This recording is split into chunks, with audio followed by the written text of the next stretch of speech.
Good evening, ladies and gentlemen. You are entering into the combat zone. I'm Joe. He's Nick. I am. And this is the place where the enemy has only one of four things to say. Abandon ship, bail out, take cover, and we surrender. He's got it. I love it. I know. You keep on saying that every time I get that right, Nick. Yeah. Apologies for the slight delay there, guys. Again, the best laid plans of mice and men oft go awry.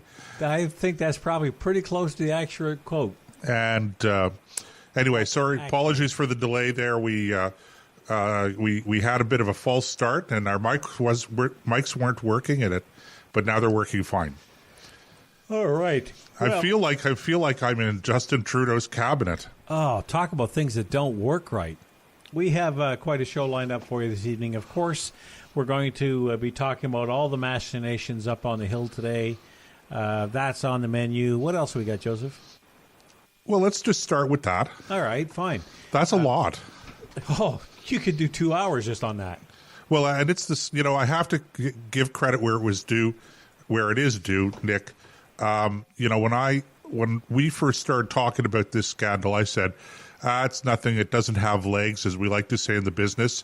And, but it's just gone on and on and on, and it's grown. Now, I still think that it's going to, it's eventually going to fade away. I don't think that it's as big as people seem to think it is, but all the same, this has turned out to be much larger than I thought it would be. Well, I got to tell you, I don't think this is over by a long shot, and I think there's another torpedo in the water as well. And I use that analogy on purpose because we still have the Vice Admiral Norman situation, which is in many ways very similar to the lava scam.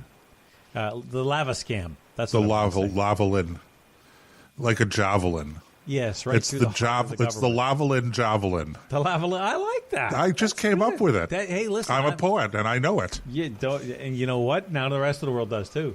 Well, yeah. Well, at least those listening. Anyway, the point was the rest of them will get it on the podcast. Anyway, today we had Gerald Butts. We had, excuse me. That was just yawning. That was Nick yawning in the background because he had a big pizza supper before he sat down. And it's all Joseph's fault. It's just blame me. He forced it down my throat. I forced Nick to have pizza tonight. That's right. And, along with onion rings. Oh, dear. There we go. Anyway, we had three different people. Two of them came back to testify a second time. One was the head of the was it the Privy Council? Yes, the senior public servant in Canada. He came back, and I'm trying to remember Wernick. Something like that. Okay, so he came back. Now it's funny that Jody Wilson-Raybould has not been offered a chance to come back and. Well, testify. apparently, she has made it known that she is available to come back and speak before the Justice Committee again. Yes, well, they made it pretty plain. They're not interested in hearing from her again. It's a Liberal-dominated panel, and there were several motions put forward today that I thought would have been useful, and just shot down 5-4 along partisan lines. And it just shows you that this is what a lot of things, but unbiased isn't one of them. But to get to Gerald Butts' testimony, which is the heart of the matter, this is, he's the central figure. At least since Jody Wilson-Raybould's testimony, his claim when he resigned was he didn't want to be a distraction for his prime minister. And I remember saying at the time, "What do you mean distraction? Nobody's even talking about you." Well, we are now, but that's only because he put himself in that position. He volunteered to come forward and testify. Now, there's some debate about whether he was under oath or not. He wouldn't take it. They shot down. One of the things that they shot down was a proposal to have him swear under oath. And the chair of the committee, if I remember right, said, no, everybody who testifies before us is under an oath, that they have to tell the truth. And he said, don't worry, I'll tell the truth. And I thought, yeah, your truth. So when I'm listening to it, the opening comments were interesting from the point of view of it was obviously rehearsed, practiced, and polished. And he's had a while now knowing what he knew before Jody Wilson walked in what she was going to say or had a good idea. And then he came in afterwards. Today is an example. Or today is the example. And just there's took his time. There's Nick yawning again. Oh, man. That's because the testimony was so boring. That boring. must be No, it wore me out. It just, I struggle. I must admit, I struggled like crazy to pay attention to it because this guy, in my estimation, is a source of a lot of our problems. And he comes in there and, I respect you. He was talking to Lisa Raitt. We've known each other for a long time, and we're colleagues. And I'm going, will you please just knock off the sugar and get to the meat? Because I don't care whether you like the people or not who are on the panel, because it's all crocodile tears anyway. I don't think you like her any better than you like anybody else. She is on the opposite side, and you don't like anybody over there. Let's be just honest about it. So there was all this sugarcoating all over it, and he says, I'm not here to call anybody names, because one guy was saying, well, I think it was Nathan, the NDP member who was there, was saying, okay, well, Jody told us this. You're telling us that. Are you calling? And he stopped him. He said, I'm not here to call anybody names. No, that's exactly why you're there. You're there to refute, dispute, and completely disagree with Jody Wilson-Raybould's testimony. Right. You're calling her a liar. Well, I don't know that. No, I don't know that he called her a liar. No, I mean, not technically. He didn't. Certainly. Well, even then, technically or not technically, I think that what he did was he offered a version or a perception for sure that was different than hers, but there really wasn't much difference between Wilson-Raybould's testimony of last week and Gerald Butt's testimony of today. There were some differences, but they were subtle differences. Essentially, they seemed to both agree on the facts that, we had these telephone conversations. Right. We did discuss the matter. We had some meetings as well. And at these meetings, we discussed the issue as to whether or not the Attorney General, Jody Wilson-Raybould, would sign off on or recommend this deferred prosecution for SNC-Lavalin. So the facts they pretty much agreed on. The question is whether or not, in discussing the case with the Attorney General, discussing the criteria around which you would have a deferred prosecution type of agreement, was there any wrongdoing there? Was it inappropriate? So the facts they agree on, essentially, where they disagree on is the perception of whether or not there was pressure being put on and whether or not that pressure was, in fact, inappropriate. And, if it wasn't political, Nick, if it wasn't the Conservatives versus the Liberals versus the NDP and all of that hanging around out there, okay, if that wasn't the context of this whole affair, I would have to say that I still have difficulty seeing what all of the hullabaloo is about. Now, but I see what it's about because I understand it in a political context. And again, giving credit where it's due, Nick, you're the man. You said this was going to have legs. I said, no way, no way, no way, because I was looking at it much more analytically, much less politically. I was looking at the facts. Well, you're looking at it from an insider's point of view. I was looking at it from GQ Public's point of view. I guess that's one way to put it, for sure, for sure. Because I don't have the experience behind it in the trenches that you do. I'm just looking at it like an average guy working, trying to pay his bills and pay his taxes and that kind of thing. Well, I look at these things that way too, Nick. I mean, I have to pay my bills as well and pay my taxes and all of that stuff. Well, I wasn't alluding you don't. But there are for me lingering questions, okay? And I know that some of my conservative friends are going to go, well, you're defending these guys. You're defending Justin Trudeau. I'm not trying to defend anybody here. If if there is a benefit to the Prime Minister of my raising these questions, then, so be it. I'm trying to be nonpartisan here. I have a couple of lingering questions. If, in fact, as Jody Wilson-Raybould alleges, there was inappropriate pressure being put on her to change her mind about whether or not she would approve a deferred prosecution for SNC-Lavalin. If that was the case, and I have to say that Gerald Butts asked this question rhetorically today as well, September, October, November, December, 4 months of this inappropriate pressure. Why didn't she resign? And in fact, let's not forget that ultimately she never did resign as Attorney General. She was shuffled out of that portfolio and into Veterans Affairs, a post that she held for almost an entire month, I think a few days less than a month, right, before she resigned. And to me, that just raises some questions itself. Well, those are very valid questions. There's no arguing that. However, like any other government, whether or not it's public perception that matters in the long game. Because if you look at the latest polling numbers, now, look, I understand polls are, what they are. They're a snapshot in time of any one particular day, and they can change overnight. I understand that. But at the moment, Nanos Research has the Conservatives at 35%, and I'm not going to bother. I'm going to stick with the Conservatives and Liberals because everybody else isn't really a player in this. And the Liberals are at 34%.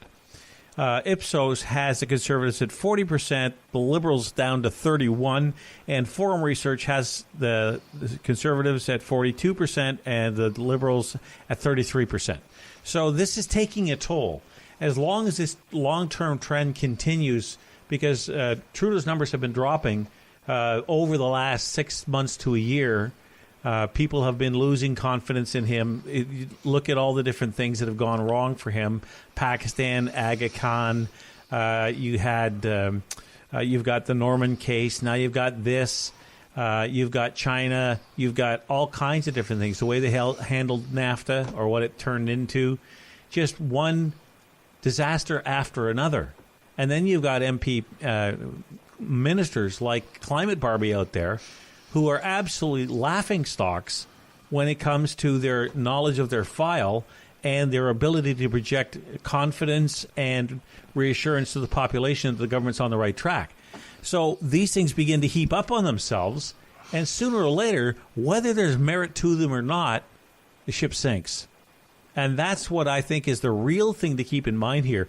Now, the other question to be asked, I think, is what, and the point I want to make, and I made this today a little earlier when I did that 5-minute video, and I want to go back to it. I put out on Facebook Live today about a 5-minute video on what the problem is, as I understand it. Let's assume for a second that, for the sake of hypothetical discussion, Trudeau were to either be booted or resign. He's no longer the leader, however that happens. Okay, so they're going to have a leader. Would it be Jody Wilson-Raybould, Jane Philpott, somebody else? Does that solve all the problems? Not even close. Because just like a car going down a highway, it doesn't matter who's driving it. If you're going in the same direction after you switch drivers, you're still going to end up at the same place. The people in question who are being interviewed and being questioned on the Hill for all this stuff are all Liberals. Jody Wilson-Raybould believes in the vast majority of the planks in the Liberal Party. Janet Philpott does too, and so does everybody else. So what difference does it make whose flag is at the top of the poll if you don't change the ideology under it? So that leaves you, if you're going to understand that, you have to understand that we have a situation where we need to get rid of the whole party, not just like we did with Kathleen Wynne in Ontario. Okay? Now, we'll get into Doug Ford and some of the things he's been up to, and whether it's good or bad, because no government's perfect, and there's some stuff he's been doing you got to scratch your head about. But at the same time, that's the kind of thing that has to happen to the federal Liberals. They have to be swept from office almost down to the man and start over again. Okay, we got a call from Mark, and I hope you're still there. Mark, you still there? Yeah, I am. Having problems listening to your. Yeah, sorry about that. I saw now, Mark. We're sort of high technology, so I saw that you had a question about the website, and the minute I saw that, I fixed the problem. So if you refresh the page, it should work fine. But while you're here on the phone, what do you have to say about life? Hang on a second. I take you off speakerphone. Sorry. That's okay. I can hear you pretty good. Oh, okay, but just usually get the big echo and everything. No, I don't know. I just, Well, no, I'm just fed up with the whole game these guys are playing with. He said, she said, and. Well, let me pose to you the question I was just discussing with Joseph. Do you think it matters who leads the Liberal Party?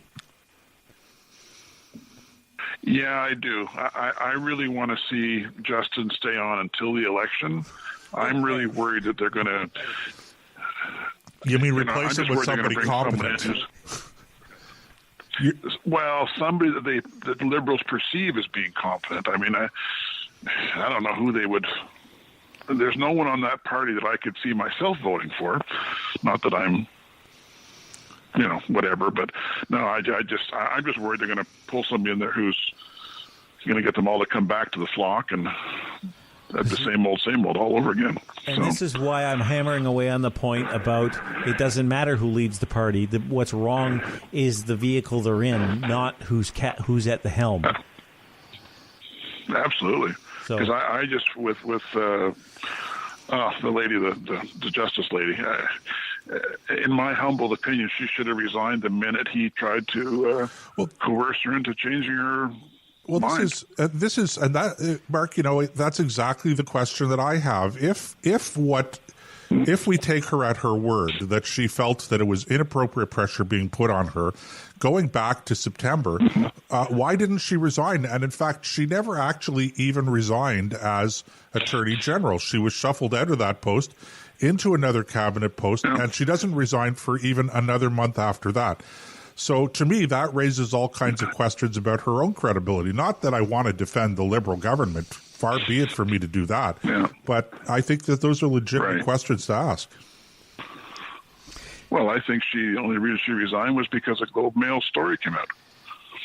And she was kind of forced to, because I think if she had her priorities or her ethics the way she wants to be perceived as having them, she should have resigned, like you said, back in September, October, at some point when she said, wait a minute, I can't keep doing this. I'm gone. And she stuck around because she's a Liberal. She knew the trough was there for her, and she stayed. So in other words, what you're saying is that once it became public knowledge, she resigned to try to protect her reputation. Absolutely. That's my opinion. Yeah, no, that's I think in the beginning, go ahead. I think in the beginning when I first voiced my opinion about that, when she first resigned, I had a bunch of people on Facebook disagreeing with, oh, no, she was, ethically she was doing the right thing. And then I think people are coming around to that realization that, no, she should have resigned when she first, when the crap first hit the fan. She should have resigned months ago. Well, it's a plausible explanation. I actually hadn't thought of that, but it now that you've mentioned it, it does actually make sense that's, I don't agree with it obviously, but certainly it seems to make sense. That's a logical explanation. Yeah. Well, listen, Mark, we're going to let you go and you can log in. I will tell you that when you log in and listen to us online, if you hit the refresh button on the comments every once in a while, you'll see the latest comments, just as a little side note before you go. And thank you very much for okay, perfect. All right. We shall talk to you again in the future. Appreciate it. Bye-bye. Yeah, for sure. All right. Thanks, Brian. Bye. So, no, that's a logical. You know what he has said. I have to say, Mark makes sense, and I actually hadn't thought of that, but now that you mention, and you know what, that fits into your narrative as well, because what you're basically saying, Nick, is, you know, you don't take her at her word, but also remember she's part of the crew. That's right. It's like, okay, so if you have a mutiny and you have the captain overboard, you know, the whole crew, if the whole crew is involved in what the captain believed in the first place, they just didn't like the captain anymore because they didn't think they were being successful. Think about a pirate crew, okay? If the captain doesn't bring them success, before long he's not the captain anymore. They put somebody else, but they're still pirates. Ultimately, they're still... They have the same game plan. They just want a new banner to fly over their ship so that they have something else that they can fool people with. And that's what this Liberal game plan is all about, at least in my estimation. These guys haven't changed. They haven't denounced any of the policies that has made life in Alberta and BC and a lot of other provinces a mess. You know, I go take not the 9,000 jobs there. Butts kept talking about today, and while he was talking, it was driving me mad because I'm thinking to myself and yelling at the car. You care about 9,000 jobs in Quebec, but what about the 100,000 out in Alberta and the 36,000 that the BC could lose? Not a word, not a whimper, nothing. No. And I also have to say about that 9,000 jobs in Quebec, I'm very skeptical about that number. Yeah, you should be. Remember, if you're a construction company, the way it works is, especially on these very large infrastructure jobs, especially if you're talking about Quebec workers, you're in the union. And so SNC-Lavalin is a very large international company. It's a Canadian company, but it has interests around the world. It does these large mega projects, but it only hires those workers to do the projects. And somebody pointed out, I don't recall who it was, Nick, but somebody pointed out right at the beginning of this when people were talking about jobs, remember the work, even if SNC-Lavalin doesn't get the contract, somebody else will get a contract, and those people are going to be working as well. So whether you're working as a member of the union and you happen to be working for a year or 2 years on a job site that's run by SNC-Lavalin, or it's run by one of the other large construction firms, that work still has to be done. So the jobs argument is a little bit of a red herring. If you're telling me SNC-Lavalin is going to go out of business and lay off 9,000 office staff, okay, and managers, that's an argument, but I'm very skeptical. I don't believe that SNC-Lavalin has 9,000 office staff in Montreal. First of all, nothing happens in a vacuum. So what you'll see, let's say as an example that things take the legal route, SNC-Lavalin is not allowed to bid on contracts. In other words, the Canadian operation of it, because it's an international company, it folds. And they take their headquarters, move to England. Does that mean that the projects they're working on now in the country would suddenly just stop? Well, No. That's my point. Yeah, I'm just backing it up. I'm just saying that people have to understand that these large projects, first, if SNC can't do it, there are other companies out there who can. Even if it's a conglomeration of smaller companies to fill the void until something else takes its place. Industry and business. Like I work in this stuff every day when I'm downtown and I'm doing my thing. I walk around different construction sites and I run into different contractors and everybody from drywallers to plumbers to electricians, and they're all working together on different projects. So if somebody can't do the job in one particular instance, somebody else steps in to fit the bill. Now, that's a micro-sized, a tiny little example for a very large company. But it's the same thing. These companies, like if you had Davies Shipyards shut down tomorrow, do you think that all the ships that are under construction would just stop? No, somebody else would come along and pick that up and carry on with it. Well, and again, exactly my point. Nick, we're coming to the bottom of the hour, so we're going to have to go for a bit of a break. But we will be back, so stay tuned.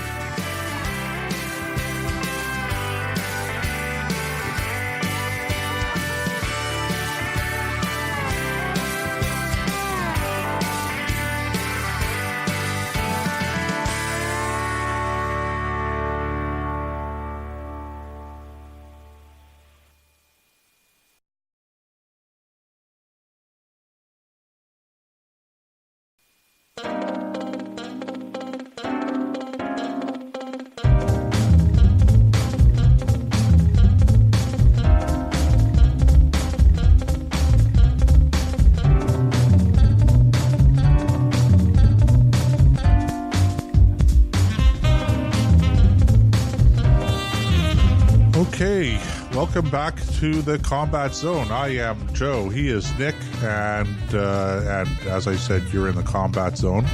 And don't forget, you can give us a call anywhere in North America, toll free 844-415-2115. And we did a little bit of work on our website this week. Had a little bit of work done, and we're using an on-site.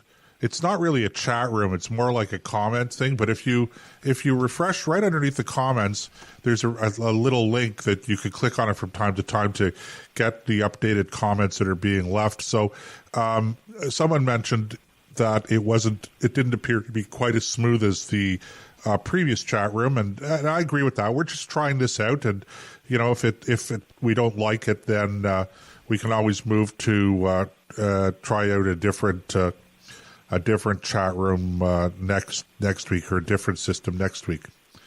Anyway. Yeah. The other point I want to make about the website, we now have a donate button. So if you like what we're doing and if you want to keep conservative radio free, why not consider making a donation?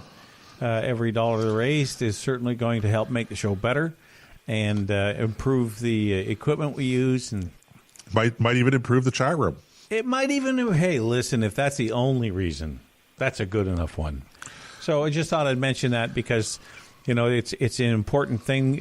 We like to think that it's an important place to come and get and hear a conservative point of view. And if you want to help us continue that, then that's a very easy way to do it. We're not looking for hundreds of thousands of dollars unless, of course, you feel that generous. We don't have spending limits. We don't have donation caps. But a couple of bucks a month, or just whatever you want to donate would be fine. We're certainly not going to hold you to any kind of a standard. Whatever you feel like you want to donate, that's okay with us. Well, speak for yourself, Nick. You like the $100,000. I like the $100,000. Yeah, I do too. We'll take the $100,000. Oh, but absolutely. We'll even say thank you. Tell you what, here's the deal. If you donate $100,000, I will arrange for you for a 2-hour flight in an airplane over the city of Ottawa at my expense. Okay, yeah, there's some jokes there. Okay, look, we've flogged the SNC-Lavalin thing to death. Yep. I think that we've done it now for a few weeks in a row, and I want to move on, have a bit of a chat about a topic that is, I think, very troubling, very disturbing.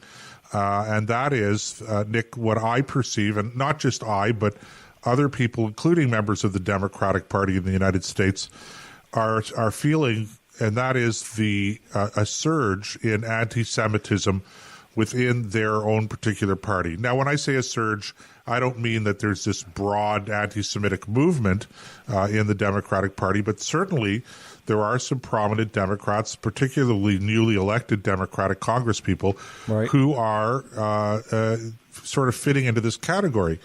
And this one congresswoman, Ilhan Omar of Minnesota, has over the last couple of months, she said a few things that have raised the ire of political people on both sides of the aisle, and lately, particularly senior members of her own party.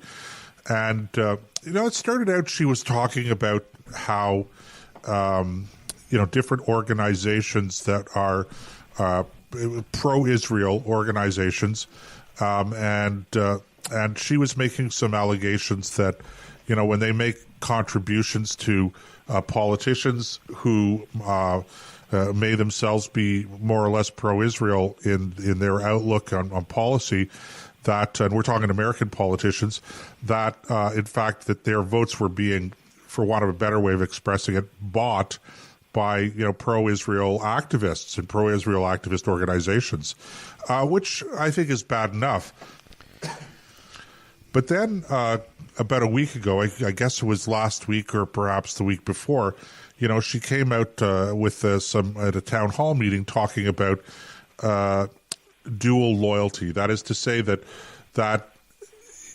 and I don't have the exact quote, but what she was talking about was how U.S. lawmakers who are taking positions that are more or less pro-Israel are somehow guilty of taking some sort of a pledge of allegiance to a foreign country.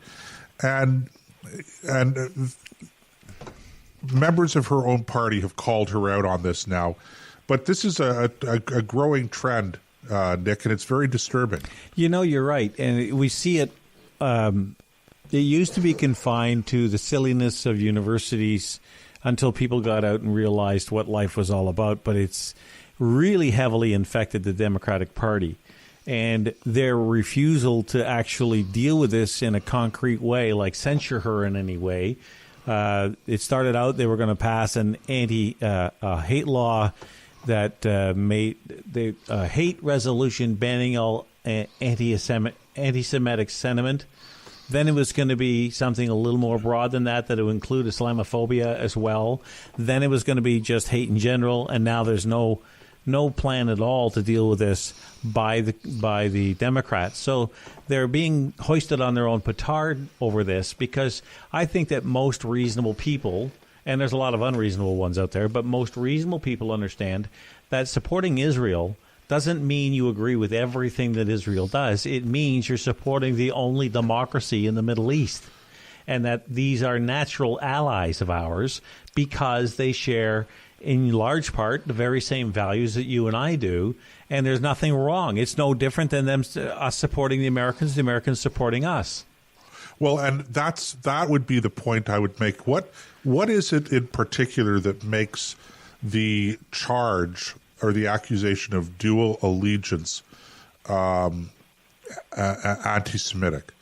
And what makes it unique, what makes it particularly problematic, is that it's directed only towards those people, particularly Jews, who are speaking out in favor of or who are supportive of the state of Israel. Right. Now, there are going to be people out there that are going to hear this and they're going to go, well, but you should be loyal to your own country. Granted, but what you've done is you've hit the nail on the head, Nick. What you've done is you've pointed out that you have allies and friends. And I think back to, we're old enough that we remember the Cold War. Mm-hmm. We participated in it to a certain degree. And so, when Canadian troops and Canadian Air Force personnel were stationed in West Germany, and when we were on board ships in the North Atlantic hunting, Russian submarines along with our British allies and our American allies, and dare I say it, our Dutch and Belgian allies. Well, okay, tongue in cheek, a little. Yes. Here we go, causing problems now again. But we tell the truth here, right? That's whether we like it or not. Okay, the fact was that we were supporting Western European countries. We didn't have a dog in the hunt. And certainly the degree of support that we gave as Canadians, and in fact that the Americans gave and still give to European countries, because the Americans don't have large military bases in Israel protecting Israel from anybody. There are American personnel there, okay? Right. But the large bases like Lansdorf and these places, Vicenza, these are in Western European countries. Italy and places like that. And Germany. Right. Okay. And so the point I would make is that nobody accuses any American congressman or congresswoman of having dual loyalty because they happen to believe that American troops should be stationed in Germany as part of the deterrence against what used to be the Warsaw Pact, but certainly a resurgent Russia. Mm-hmm. So it's the double standard. It's the double standard that makes this anti-Semitic, because it's only Jews and it's only Israel that the criticism is directed at. If you believe in protecting Germany, or West Germany at the time, from Russia, from the Soviet Union, and from the allies of the Soviet Union, nobody accused you of having dual loyalty, that you're an American, but you're also loyal to Germany. Nobody makes that accusation today. So it's only when it comes to Israel. Something, I've never been able to get my head around anti-Semitism in the first place. Why would you censure a country like Israel when you do a little homework, you find out it's one of the most democratic places, certainly in the Middle East? You've got Arabs on in their Knesset, their parliament. You have the Palestine, what do they call it? The Gaza Strip has its income taxes administered by the state of Israel. So they send their tax to Israel. Israel processes them and sends them back, sends refunds back.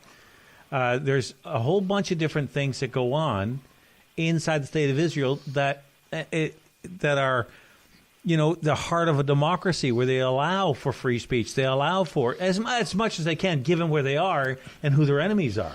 Look, I'm not. I agree with you.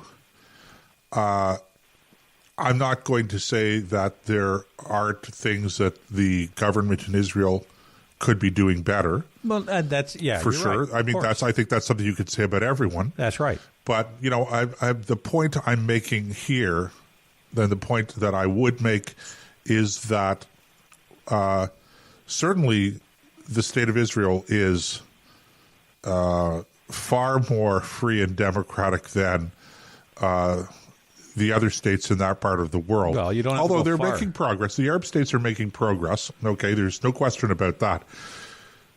But they're allies. They're allies of the United States. And they're not allies because people have this notion of dual loyalty.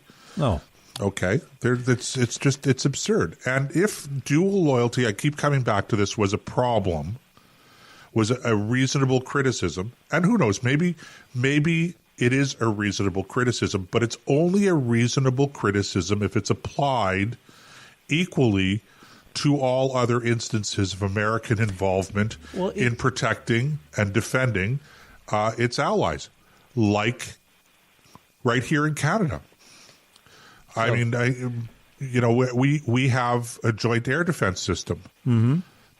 Does that mean that when Canadians go down and they're stationed at Cheyenne Mountain in Colorado at NORAD headquarters, that they have dual? Does that mean that they have a dual loyalty to the United States? Well, maybe they do. Maybe they do, because we have shared principles. Do they not? Did we not just have within the last 10 years a candidate for the leadership of the Liberal Party, ostensibly someone who could have easily been in the Prime Minister's chair, who was both French and Canadian, Michael Ignatieff? Yeah, he wasn't French, but he had been teaching for about 25 years in the United States. Maybe that was. But you're right, and I'm just Pierre Pettigrew, I think it was. Okay, but he so was a French citizen. Nobody ever even cracked an eyebrow. As a matter of fact, for those who did talk about divided loyalties, they got censured heavily. Agreed. So what the heck is going on? Why is Israel different? Well, it's that difference. It's the fact that it's only those people who support the state of Israel who are called out for alleged dual loyalty. Yep. It's that fact is what makes it anti-Semitism. It's just, again, like I said before, it's something I cannot get my head around because it makes no sense to me. It's just something I don't understand. I don't agree with. Again, we talked about the Cold War, Nick, but let's take an even more stark example. How about the Americans supplying all of those ships and arms to the British during World War II before the Americans actually got into the fighting after Pearl Harbor. Well, that's the Lend-Lease program, isn't it? That's the Lend-Lease program. Now, probably there were some people who were saying that, President Roosevelt was guilty of dual loyalty. He was somehow or other a secret agent of the British. Okay. But they were the kooks. And frankly, rightly so. And rightly so to be accused of being kooky. So again, it's the charge of the accusation of dual loyalty, dual allegiance is on the surface. It seems to be a reasonable accusation. It seems to be a reasonable issue to raise, but it's only a reasonable issue to raise if you raise it across the board in every instance. And the people who raise this as an objection seem only to raise it with respect to Israel and Israel's supporters, whether they're here in Canada or in the United States. Well, they certainly don't say that about the Americans who support the Palestinian organization. They never accuse any of those of having dual allegiances. So that's the other side of the coin. I mean, they're direct, combatants in many cases. And so how can you be American and support the Palestinians if you use that as a litmus test? Well, and again, you're making an excellent point. If Congressman Engel is guilty of dual loyalty or dual allegiance because he happens to support the state of Israel on a matter of principle, then why can't you make the same accusation against Congresswoman Omar, who is Muslim and is showing some loyalty in supporting the Palestinians? Now, I wouldn't make that accusation because while I would disagree with her on a number of the points that she would make, I wouldn't question her allegiance to the United States because of it. I just think that she's, wrong. She's kooky. Or kooky, okay, if you want to get, Well, personal. You know what? I'm going to save the kooky label for this Cortez woman who wants to bring in the Green Deal. It's like a play new on Green Deal. The new Green Deal. It's actually the old Green Deal, yes, but she thinks it's the new one because she hasn't had the experience we've had in Ontario with the Green Deal under I caught something about that. I didn't mean to bring it up tonight, but I knew that. I caught something on one of the news feeds tonight about how much that would cost. It would be cheaper for the U.S. Government, according to this news source, to buy every American a Ferrari than it would be to implement the new Green Deal, which is nothing but a rehash of the original New Deal under FDR during the 1930s. Yeah, except I think they're misappropriating the name because they want to try to I think that's what they're doing. They're not. It's not really the same thing. Well, maybe you're right because I haven't. You could be right. It just seems to me that way because I haven't looked into it that deeply because of everything that's been going on up here has been kind of drawing our attention. And you know what? There's a tragedy to this whole SNC thing that overshadows everything else because right now our focus is right here in Ottawa. And it does overshadow everything else. There's some very important issues that are going on all over the world, never mind just in Canada, that we should be talking about that are not being discussed because of this mess we have up on Parliament Hill. And it's part of the reason. It's not the main reason, but it's one of the reasons why you need competent government. So that, you know what, if I were a politician, I would want to be the nameless politician. Let's say a municipal politician. I want to be sitting at the council table and having people walk up and say, "Who are you?"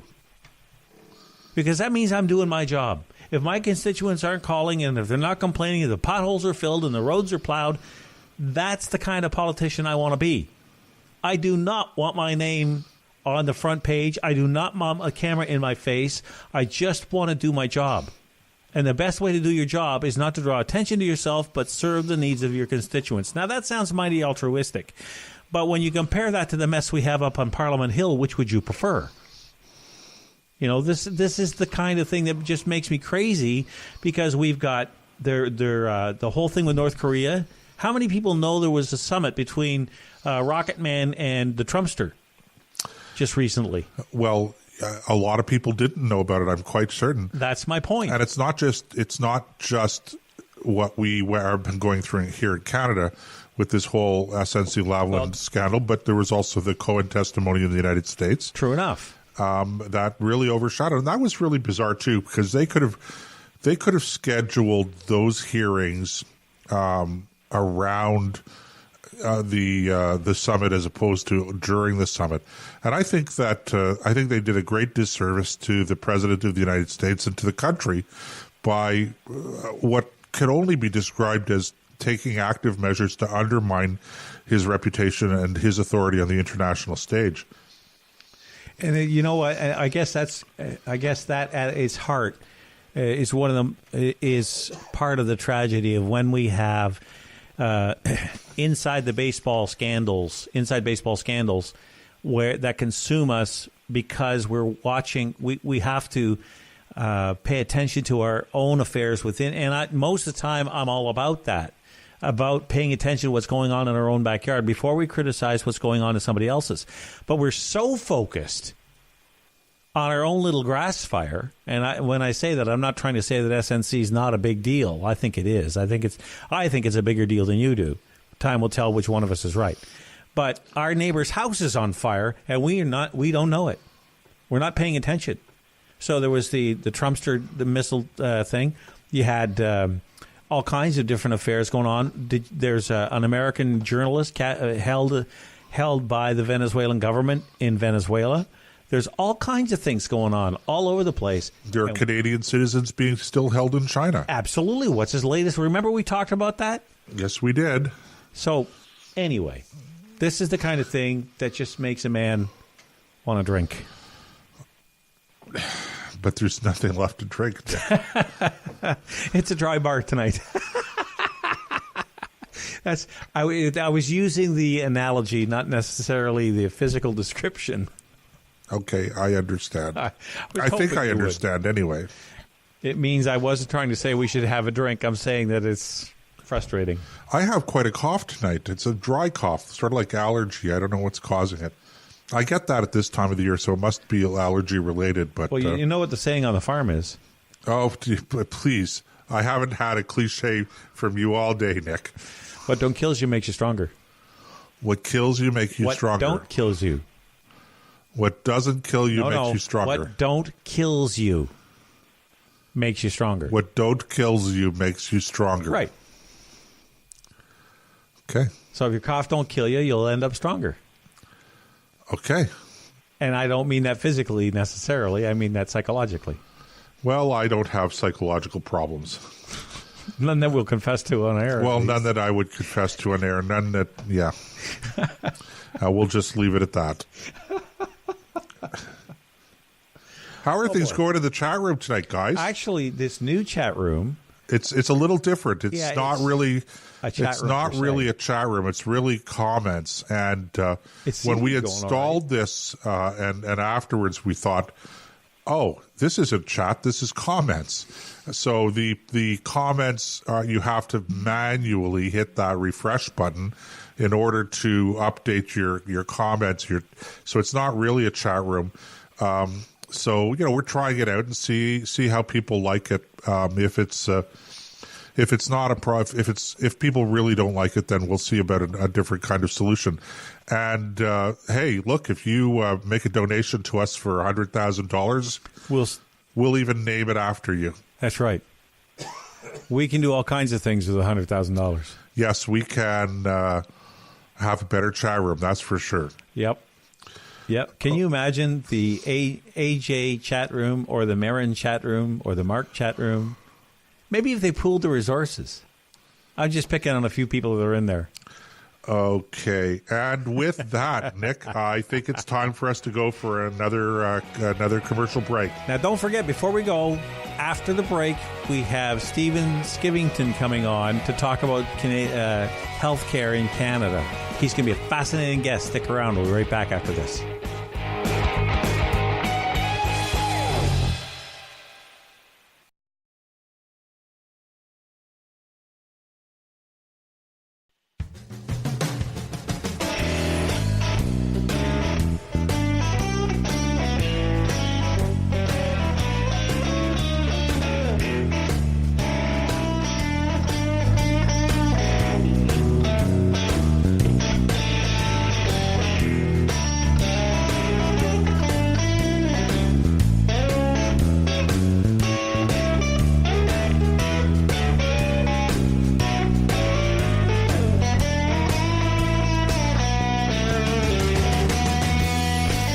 Okay, hour two of the Combat Zone straight ahead. I'm Nick Keys-Joseph, and on the line we have our guest for this evening, Stephen Skyvington. Sorry. I've been working all day to get that right. And he is an author, he is a lecturer, and a public speaker, and it's the author part that we want to talk about this evening. Good evening, Stephen. Hi, how you doing? Oh, we're just having so much fun. You would not believe how much fun we're having. Nobody but Joseph and I have as much fun as Joseph and I do. That's good. although, Steve, I have to tell you, I was telling Nick about the fun we used to have on the Randy Hillier leadership campaign. Yeah. Indeed. Apparently, there's some stories best kept around the campfire around that one. For those who just tuning, This is my first book, but I think I've got enough material for several more. So I had a feeling you might say that. Speaking of the book, the title is "This May Hurt a Bit." Let me put my glasses on because I can't read without them, and I should have known better. Reinventing Canada's healthcare system. First of all, how's the book doing? Oh, very good. It came out on, actually, the funny thing is I started writing it on Halloween. I finished it on April Fool's Day. I turned 60 on New Year's Eve, and then the book came out on Groundhog Day, February 2nd in Canada. So all those dates are pretty magical. It just came out on February 26th in the United States. So it's number one in several categories on Amazon.ca, and it's gone from about 6 million up to about 600,000 in the States from positioning. Now, I don't know whether that means if you sell 3 books, you jump 1 million spots, but I believe it's selling like hotcakes. It appears that is the case. Well, let's certainly hope that, because I want to ask you, before we get into what's inside the book, let's spend a few moments talking about what caused you to want to write it in the first place. Well, I dropped dead a few years ago, and while they were rushing me to the hospital, and I was saying this morning to somebody, it's an interesting experience when you drive on the 401 to Toronto. I live in Cobourg, and you drive this route over and over and over again. It's really mind-boggling to drive the same route, but lying down in the back of an ambulance, looking out the back window, so you're basically going backwards. And I said to myself, if I actually make it to the hospital and they're able to get my heart back into rhythm, I'm going to finally write this damn book that I've been carrying around in my head for all these years. So that was pretty much the genesis of it. All right, so let's dive in head first then. So, because I've read an excerpt that was posted in the Financial Post. Obviously, I haven't had a chance to read the whole book, but I found some of your ideas were rather fascinating. So rather than me just stealing your thunder, why don't you tell us what you think are the problems with the healthcare system before we dive into how to fix it? Yeah, well, this book is unlike any healthcare book you will ever read, any kind of healthcare policy book.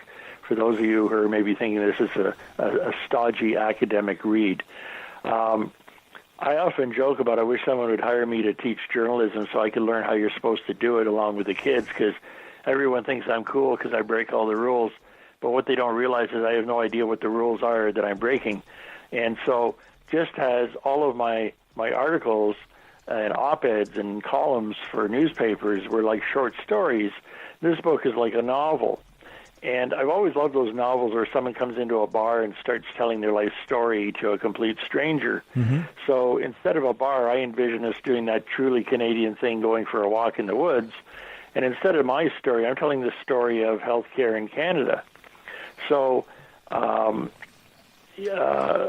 what I tried to do with this book was to sort of look at a little bit of the history, look at some of the topics that I think are most important.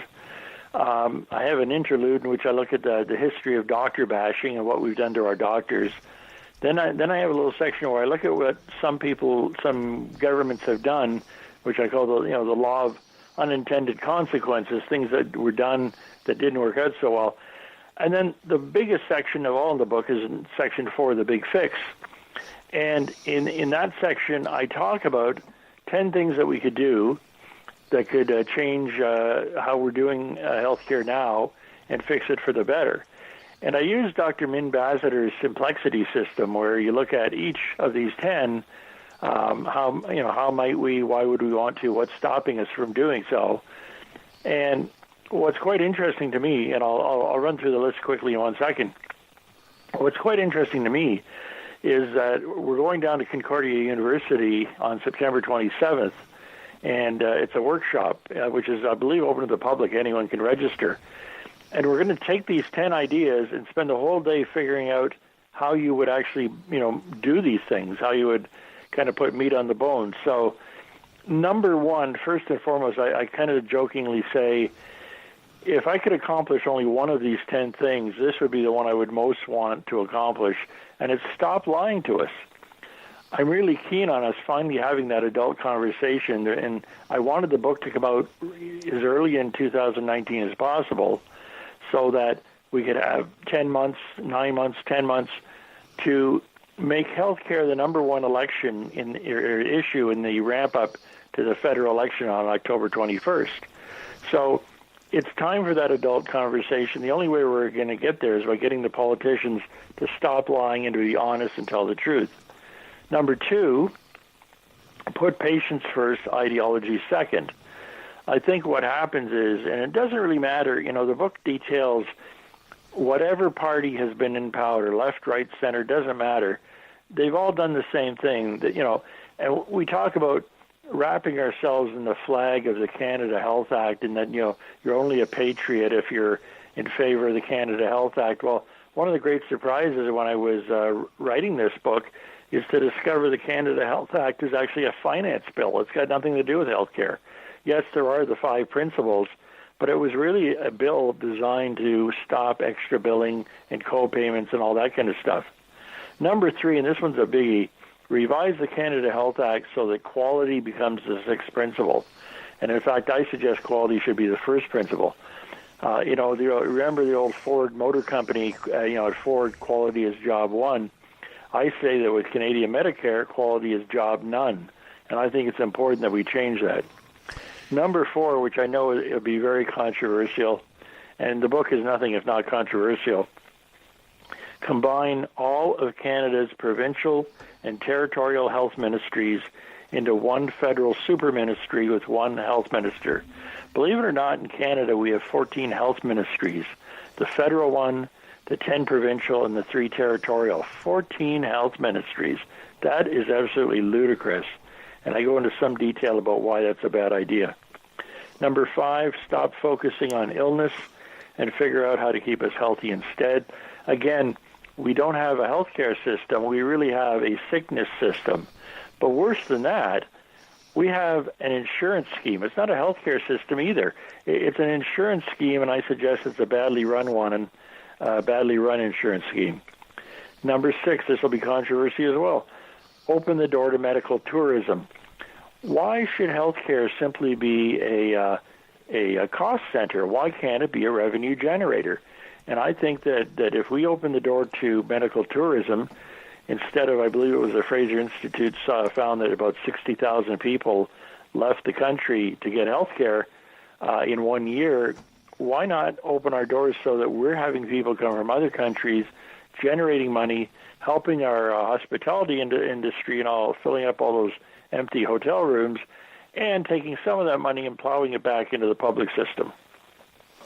Number 7, invest heavily. Sorry, do you want me just to carry on with the last four? Go ahead. Let's finish. I have a couple questions for you, but I want you to finish. So okay. I didn't mean to interrupt. Yeah, no problem. Yeah, I just laying out this menu I think is helpful. Right. At least people will know where we're coming from. Yeah, number 7, invest heavily in long-term care or be prepared to face the consequences. And I'll talk about one of the big problems with the whole bed blocking and hallway health care is the politicians keep trying to fix the political problem instead of the real problem. And I talk about how you go about fixing the real problem. Number 8, bring back co-payments and user fees and introduce tax-free medical savings accounts. Number 9, allow Canadians to pay for the services we want by introducing a parallel private healthcare system and allow it to operate above board, the so-called hybrid solution. And number 10, fund it or free it, which I was originally going to the cover has got a hypodermic needle. So people, when they ordered the book, they go in the store and ask for the book with a needle on the cover. I originally envisioned something quite different that would have a button on the cover that said "Fund it or free it." So I may get some of those buttons printed up yet. We'll see. All right. So that's the big fix. That's what I'm recommending. All right. So let me go back over a couple of these. You mentioned a super ministry. Now, in my worldview, bigger government is usually worse. And I understand your point about 14. You got 14 little pots instead of one big one. But in a country, and I'm not trying to be argumentative. I'm just wondering how you could reconcile making government bigger and, if I can put words in your mouth, more efficient by having one massive pot from which we all draw. One of the problems with large centralized government is it's inherently even more inefficient than smaller government is. So how do you think that would work? Yeah, well, you have to actually do the right thing, which at the moment we're not seeing here in Ontario, where the Ford government has set forth this super agency, which has brought 14 LHINs and cancer care and others, 20 entities under one roof. Right. But they don't appear ready to fire people and get rid of all those administrators and middle managers, which you absolutely have to do. But let me just use, again, the great Canadian thing to do, use a hockey analogy. The way our healthcare system is set up, of course, is it's completely voluntary. The provinces opt into this program. And, of course, what's held over their head is that if they don't opt in, if they allow any kind of private medicine, that money will be clawed back out of the healthcare transfer. But the way it's set up is you have basically 13 different health ministries at the provincial and territorial level. So imagine if you had different rules, which we have with these different health ministries. Imagine you had hockey. So in, let's say, Montreal and Ottawa, you play 3 20-minute periods in a hockey game. In Toronto and Winnipeg and maybe Calgary, you play 2 30-minute periods. And in Vancouver and Edmonton, you play 1 60-minute game with no breaks. That's how our system is set up. And there's all kinds of inefficiencies within doing that, whether it's negotiating prices of pharmaceuticals, whether it's some things are covered in some provinces and not in other provinces, makes a whole mishmash. And I'm simply saying, I totally agree with you about bigger government is not better. But in this case, I think it makes a lot more sense because what we've got right now is the feds writing the check and the provinces doing whatever they want. And where that becomes problematic is when somebody comes up with an innovation, and there certainly have been innovations over the years in different provinces, but there's really no way of sharing that or getting other people to do that in a uniform way. So with my hockey analogy, no Canadian would stand for that in hockey, that kind of craziness. Why are we putting up with it when it comes to healthcare? So that's why I'm suggesting, and of course I'm fully cognizant of the fact you'd have to have a constitutional conference, and we all know how well those go. But if we, the people who own the healthcare system, I think this is one of the key points, it's not owned by the politicians, it's not owned by the civil servants, it's our healthcare system. We're the one footing the bill. So why can't we demand things like this for it to be more efficient and run better and make more sense. And that's why I suggest we do this. All right, well, let me go to what appears to me another logical question. Obviously, there's a lot of people who have vested interest in maintaining the status quo. So, again, it's one of these you can almost hear the answer before I even ask the question, but where is the backlash towards what you're trying to accomplish coming from? Oh, obviously unions, NDP, people, all of these kind of, healthcare coalition groups. Here's what I have to say to them, okay, because the status quo is not an option. Our healthcare system is not sustainable.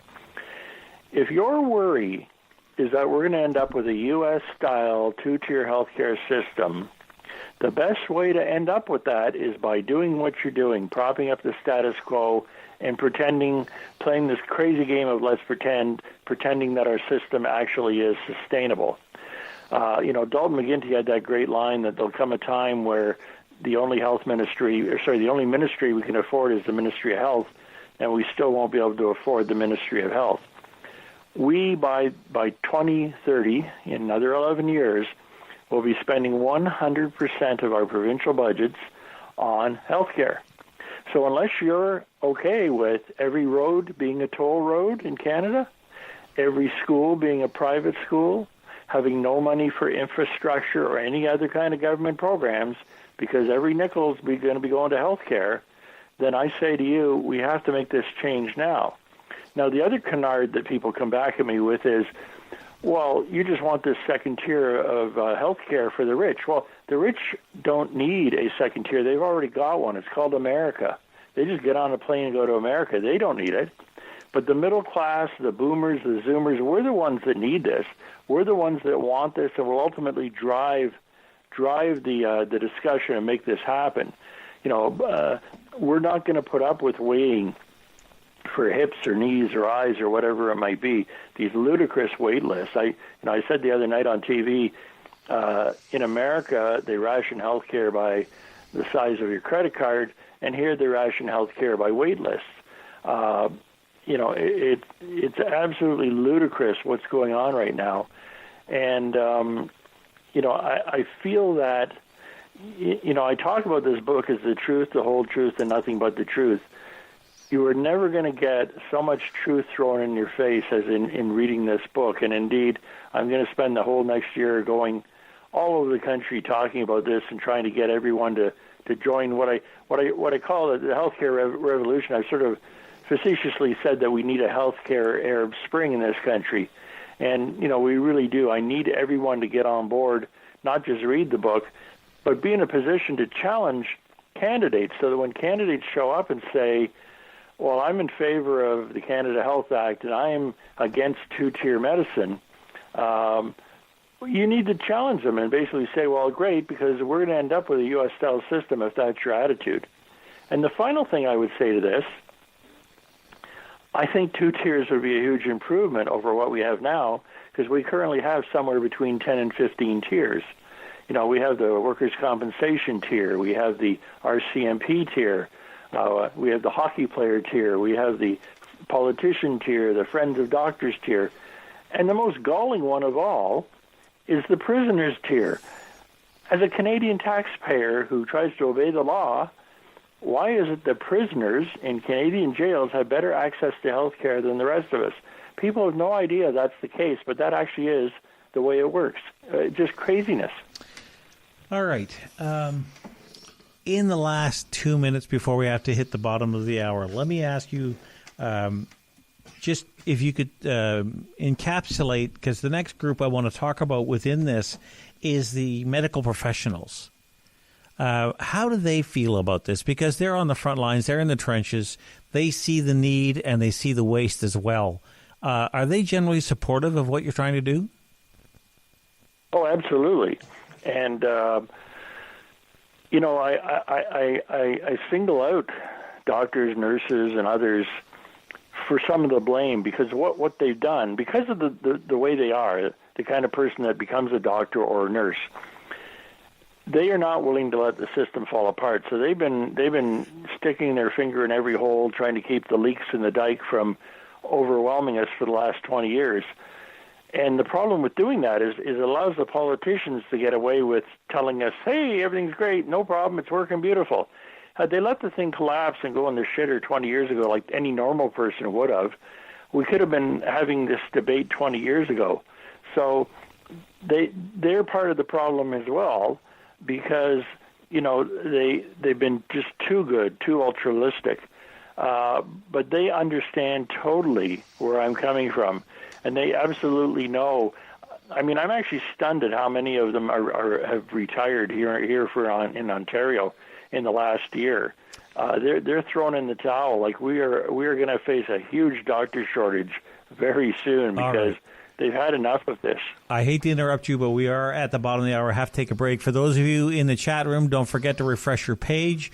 I certainly hope that you'll stick around because we have more straight ahead with Stephen, and this might hurt a little bit, or at least that's my paraphrase of his book. We'll be right back on the Combat Zone right after this.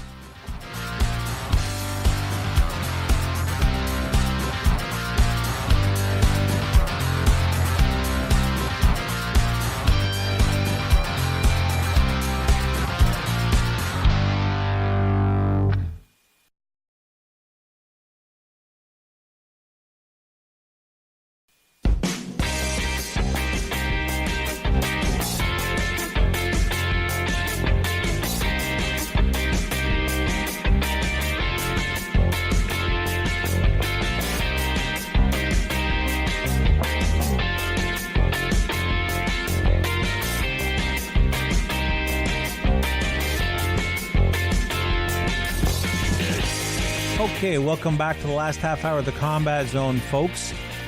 Just to let you know that if you're in the chat room, just don't forget to refresh the page. Our guest is Stephen Skyvington. He has a book out called This May Hurt a Bit. Come on, geez, you'd think I'd know this by now. Reinventing Canada's Healthcare System. That's it. Okay, I'm just trying to get your book right, Stephen. I want to make sure that it's promoted properly so people know what to go looking for when they go look for it. That's okay. When I do my weekly show with Ted Walsh, and he screws up the name every time. He says something like, "This may hurt a little" or something, and I said, "I'm going to hurt you a lot if you don't get my name of the book right." But it's enough practice, and you'll get it. Don't worry. Yeah, well, it's great to have you on. It's been an enlightening discussion so far. Let me carry on with it, though, because there's a couple of things I wanted in my research leading up to the show. You made I either saw or heard you. I watched a YouTube video you did in front of a group of doctors, and I think it was there that you made the comment that people don't realize that the Canada Healthcare Act is not a medical bill. It is a financial one. Can you expand on that? Yeah, I was actually quite surprised, and it's funny. It actually became, I believe, it became a law on April Fool's Day, ironically enough, a horrible April Fool's joke to play upon it. Why am I not surprised? But what brought this about was Justice Emmett Hall, who originally in the 60s was tapped by first Diefenbaker and then Pearson to come up with what would become the Medicare Act. The original one back in 68. He was brought in by Trudeau in 79 to take a look at how that was working. And he made a number of recommendations, and he basically said, you've got these co-payments, you've got extra billing, you've got these financial things that are basically causing grief to people, and we need to fix that. So that was the genesis of the bill. The five famous principles, were kind of an add-on, like an afterthought. And interestingly enough, those were based upon Tommy Douglas's principles, of which he had 8 in the original form of Medicare that he brought forward in Saskatchewan. And so the 3 that didn't make the cut were, I believe, effective, efficient, and responsible. Tommy Douglas, the patron saint of Medicare, the father of Medicare, as he's kind of erroneously referred to, he understood that there was huge value in the people of Canada making some kind of financial contribution to their health care and not simply being part of that whole if it's free, it's for me crowd. So the bill itself, when you go, and I go into it in quite some detail in the book, you get to see the genesis of how that came to be, again, rolling out of the 1964 exercise with Emmett Hall, because very much the original Medicare Act and the Canada Health Act are very much tied together. But it's madness, because whether you want to say 50 years later or 30 years later, those things have not been looked at and updated. And just to show you why this is problematic, it's not really extra billing, it's balance billing. And when David Peterson came into power in Ontario a year after the Canada Health Act was brought in federally by Monique Béjean, he brought forward his bill, which was going to put an end to what he called extra billing. At that point, OHIP, the Ontario Health Insurance Plan, covered 90% of the fee schedule that was the doctors' organization, the Ontario Medical Association, had recommended of what should be paid for various fees and fee-for-service. Today, okay, and so, of course, the patient would have to make up the 10%. That was balanced billing. Today, they're covering 47%. But can you imagine negotiating an agreement with your boss, your company, and then when your paycheck shows up, you're getting 40 cents on the dollar? That's why we're in such a crisis here vis-a-vis healthcare funding. So, once you start actually getting the details and the truth, and I try to, peel the skin of the onion so you can see this stuff, you come to understand that this is so unsustainable. And in fact, if I can just scare the hell out of the millennials and the iGens, because they're thinking I don't need to read this book, I'm healthy, I don't have to worry about healthcare. Well, here's part of the accounting problem, and get ready. The boomers and zoomers, my gang, are going to use $4,000 more health care in our lifetime than we pay for in taxes. The millennials are going to pay $18,000 more in taxes than health care they used in their lifetime, whereas the iGens are going to pay $27,000 more in taxes than health care used. Like, that should be scaring the bejesus out of these guys. Like, holy smokes, are you kidding me? Those numbers just don't work. And those are the numbers. That's not my numbers, by the way. That was a study that I referenced in the book from 2012. So you can see the problem. And we haven't even talked about the big one, which I talk about in the book, I refer to as the three healthcare tsunamis. That would be obesity, diabetes, and dementia. And I go into quite some detail about what those things are costing now and what they're going to cost. But the biggest cost of all is not hospitalization or drugs or anything of that sort. The biggest cost is lost hours, because we'll have to be caregivers to our parents. And we're not going to be able to work while we're doing that. And the numbers will eventually reach well over 1 billion hours a year in lost hours, lost wages. That hurts the economy, not just individuals, but that hurts the general economy as well. So Canada is one of the few countries that does not have a strategy for dementia, for example. Can you imagine this huge tsunami plus the other two are coming our way?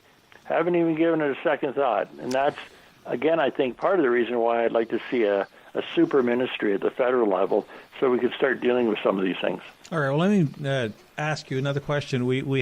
You've already touched on it, and that is the decline in general practitioners. You said you were surprised at how many we've lost in the last year alone. Myself, my GP just retired. Now, he did because he was in his mid-50s. He's about my age, and he just had enough, and I don't blame him. And we were fortunate. Somebody took over his practice, so I still have a family practitioner. But people like me are becoming more and more scarce. One of the things, I have a friend of mine who is no longer, she's a medical doctor, but she's no longer a family practitioner. She is a doctor who just works the emergency at the local hospital whenever her rotation comes up. Outside of that, she doesn't really, she she practices, but that's the only way that she does it. And her complaint, and I'm just kind of wondering if you've found this amongst others or is this relatively unique, is that the load of paperwork involved in administering her small business, which a doctor is so onerous, as not only does it take the if I could use the phrase, the fun or the joy or the positive experience that being a doctor is supposed to be out of it, but it just limits their time doing what they signed up to do. And it's a barium in paperwork seems to be the mantra. Is she unique in that, or are you hearing the same thing from other general practitioners? Well, not only being buried in paperwork, and yes, that's the norm. Not she's not unique at all. It's the burnout. They're all getting burned out. But there's an even bigger problem that's coming, and it's been mislabeled for years because the medical students are now roughly 50-50 male-female. It's been blamed on women, as women aren't willing to work as hard as the men. That's not the problem at all. It's the younger generations are not willing to work 80-hour weeks the way our current boomer doctors are working, so that, they would like to work like, 35 to 40-hour week like normal people. So here's the problem. For every doctor you graduate now, you really need two to equal what we've got, equal what we're going to be replacing was the old timers retire who work the 80-hour weeks. So we're going to see a big crisis there. And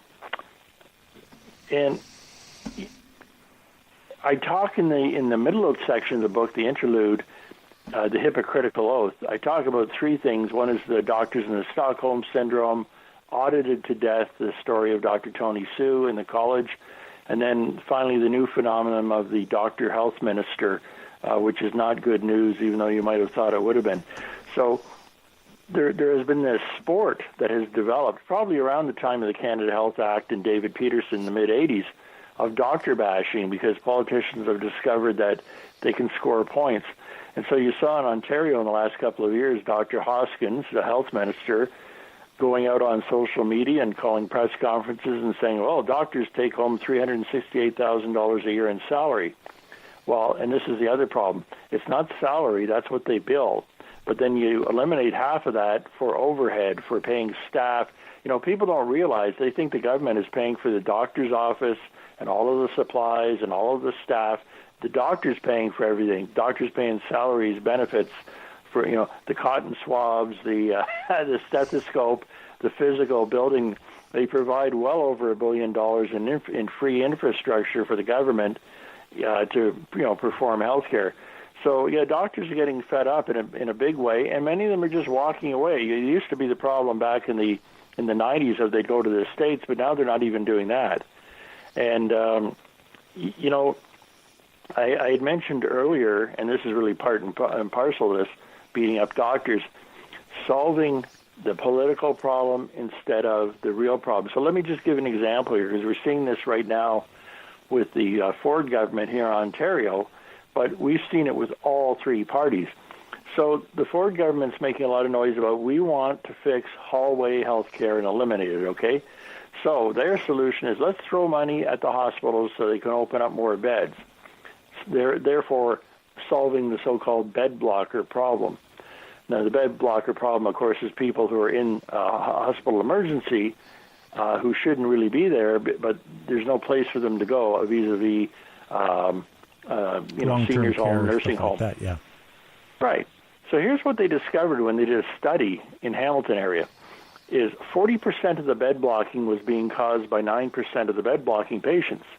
And those that were causing the bed blocking were suffering from dementia and obesity. So there were no places for them to go in nursing homes that could deal with dementia, or the machines to deal with patients who are obese. And, of course, what's the number one thing with personal support workers? They blow at their back, blow at their knees, trying to lift people that are heavy. Right. So this is the real problem.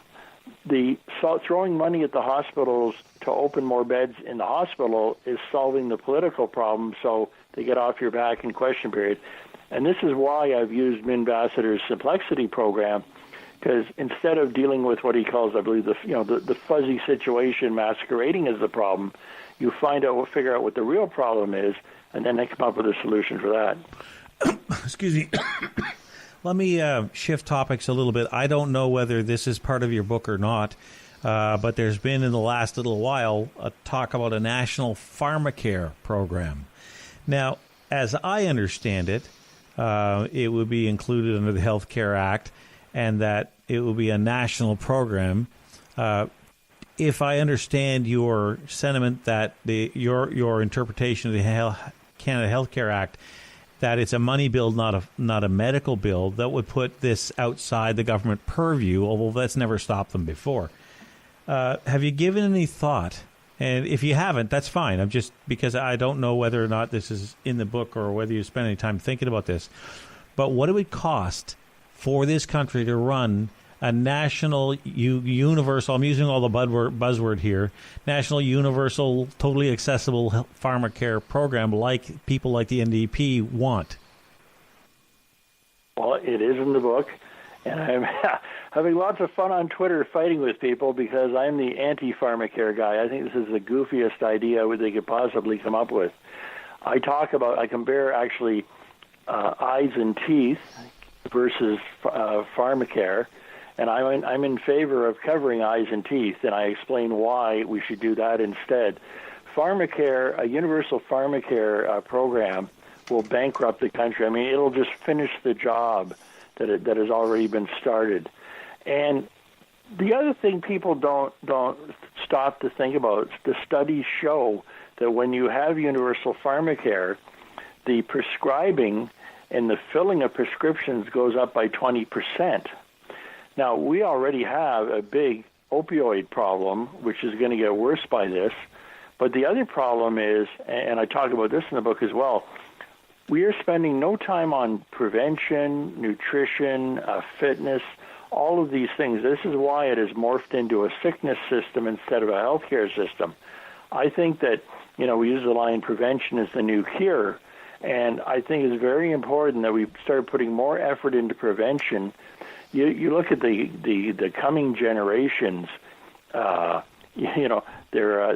fingertips and their hands may be in tremendous shape from punching all the buttons on their video games and their iPhones, but we're having huge childhood obesity problems, and I've already talked about that as being one of the tsunamis.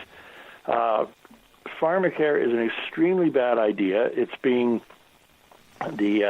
the guy who's in charge of bringing forward the proposal, of course, is the aforementioned Dr. Eric Hoskins, who, after he finished destroying the healthcare system in Ontario, got picked up by Mr. Trudeau to do the same thing for pharmacare federally. So I'm one of those voices, and I'm actually encouraged to discover there are a lot more voices out there who agree with what I'm saying. But certainly the NDP and the unions are lobbying very heavily for this, and it's going to be an election goodie of some kind. Now, I don't mind seniors and people who are making less than $30,000 having some kind of program where they get their drugs for free. I'm okay with that, but just everybody getting free pharmacare, I think, is a bad idea. Well, that brings the question then: if you're going to, in the last couple of minutes, let me just throw this at you, because you just said okay, and I'm not saying you're wrong. I'm just saying here's one of the challenges I see with what you just mentioned. That's idea of people, let's say elderly above. We'll draw the line at 65, just because that's a common line to say. Above that, you're a senior citizen. So anybody 65 or above making $30,000 or less would qualify to have their drugs taken care of. Would that not require a Ways and Means test then? Does that not open up a whole new level of bureaucracy that we don't have now, on top of the pharmacare program itself? Well, we can do that quite easily, and indeed, people say to me, well, if you have a parallel private system, all the doctors will go there, and there'll be no doctors for the public system. And I'd say, well, you pass a piece of legislation that doctors have to work X number of hours in the public system every month in order to work in the private system. So there's lots of things we can do that are very simple. This isn't brain surgery. I believe Canada is full of bright people. I believe we can create a made-in-Canada solution for all of this. I'm certainly looking forward to going down to Concordia in September and hearing what the people taking part in that workshop, the young minds, have as far as coming up with this. But you kind of lead me to one last thing I wanted to make tonight for your audience, because I think your audience is the right kind of people to try this. I'm looking, as part of my activities over the next couple of years, to create something like an Institute for Healthcare Reform and Innovation. That may or may not be the name of it. That's just going to pluck that out of the air. But right. And I'm not looking at a bricks and mortar institute. I'm looking at a virtual one for the time being. But I would like to have people, if they would get behind this financially, and of course their, the other kind of supports and the social media support and the getting out there and talking about.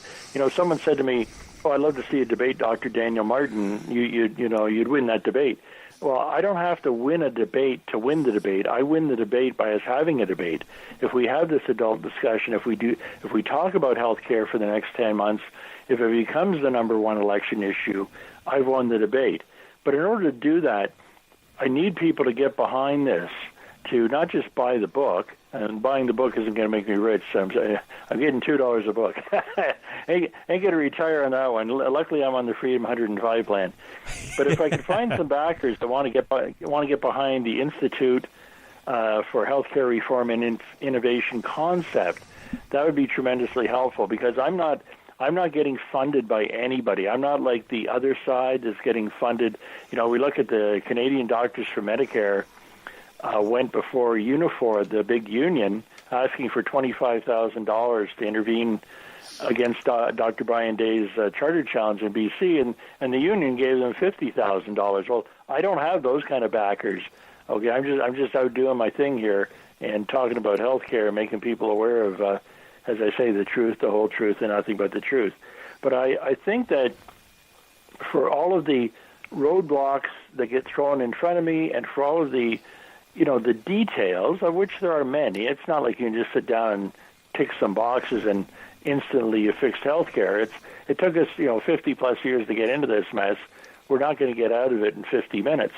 But I believe that we've got some incredible brains in this country, and if we give them a chance to truly be innovative, out-of-the-box thinkers, when we think inside the box, it's because we put ourselves in the box.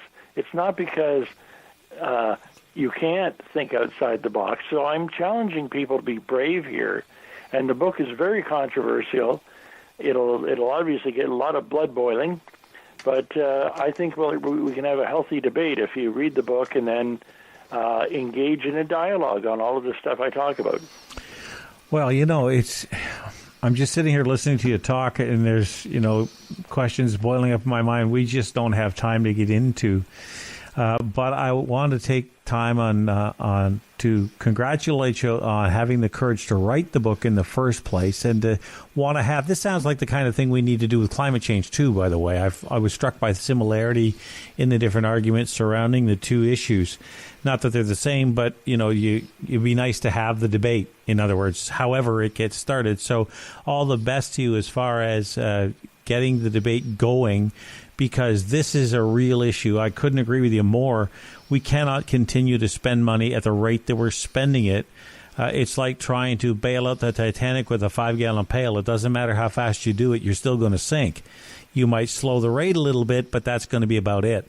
So congratulations on the book. Congratulations on your efforts in this vein.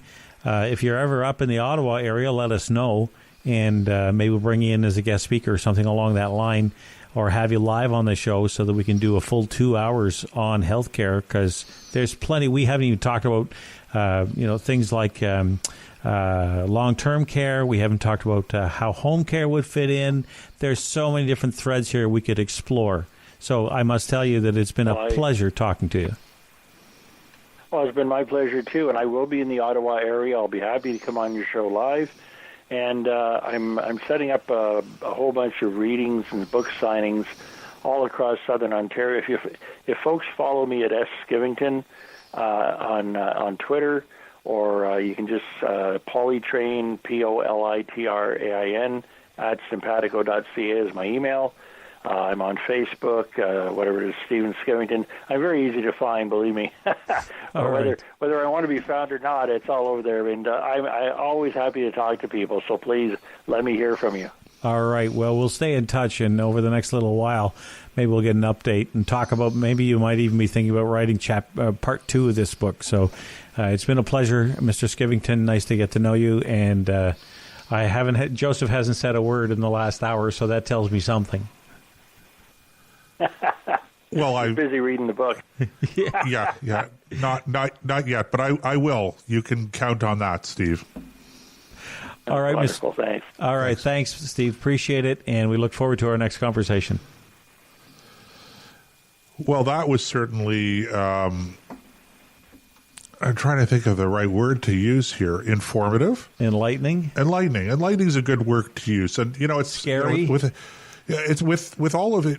There was a time when we were talking about healthcare and healthcare reform.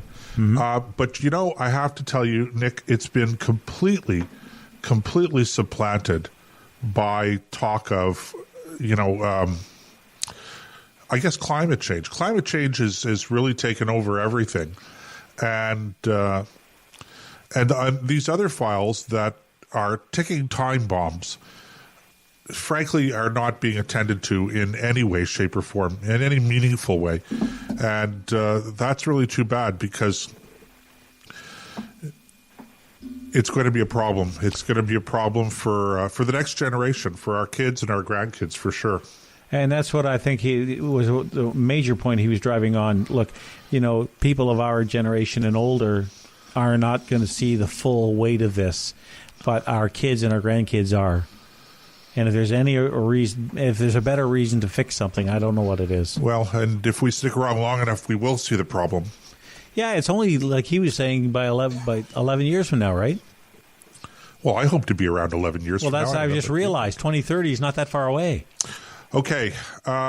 So before we let you go, guys, the book, if you wanted to purchase the book, click on the image online just below the player, and that'll take you to an Amazon page where you can purchase the book, either the actual physical book, or I think there's a Kindle edition available as well. So please take advantage of that. And I guess we'll do another plug. If you like what you're hearing and you want to help get the word out and make sure that these kinds of discussions and debates are happening out there, feel free to help us out. Keep as we say, keep the website free by making a donation. Sounds a little paradoxical, but there is method to the madness.